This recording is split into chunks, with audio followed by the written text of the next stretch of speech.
Bəli, Naxçıvan şəhərində yerləşən 12-ci əsr Azərbaycan memarlığının nadir incilərindən sayılan Möminə xatın türbəsinin bərpası və konservasiyası işlərinin davam etdirilməsi üçün 10 milyon manata yaxın vəsaitin ayrılması bu qədim Azərbaycan incisinə göstərilən müstəsna diqqətin təzahürüdür.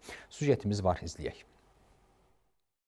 Naxçıvan şəhərinin simvollarından sayılan 12-ci əsr Azərbaycan memarlığının nadir incilərindən biri olan Möminə xatın türbəsi dövlət tərəfindən qorunur və bərpa olunur. Böyük memar Əcəmi Naxçıvani tərəfindən inşa edilən bu möhtəşəm abidə əsrlərdə Azərbaycan memarlıq məktəbinin ən parlaq nümunələrindən biri hesab olunur. Tarixi irsin qorunması məqsədi ilə Azərbaycan prezidenti İlham Əliyev tərəfindən imzalanan yeni sərəncama əsasən türbənin bərpası və konservasiyası işlərinin davam etdirilməsi üçün 9 milyon 566 min manat vəsait ayrılıb. Bundan əvvəl də dövlət başçısının sərəncamı ilə abidənin bərpa işlərinə maliyyə ayrılmışdı. Həmin sərəncama əsasən Atelier Erik Pamir şirkəti ilə müqavilə bağlanmış və müqavilə əsasən Möminə xatın türbəsinin bərpa və konservasiyası ilə bağlı işlərə başlanılmışdır.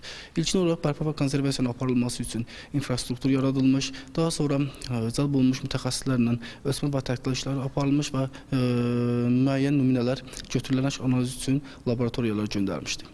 Cari ildə isə türbə ətrafında əvvəlcə drenaj sisteminin qurulması, daha sonra isə bərpa işlərinin başlanılması nəzərdə tutulubdur. Xüsusilə 70-80-ci illərdə bu abidə bərpa olunmuşdu və onun bünövrəsində qazıntı işləri aparıldığına görə bünövrə bir qədər əyilmişdi.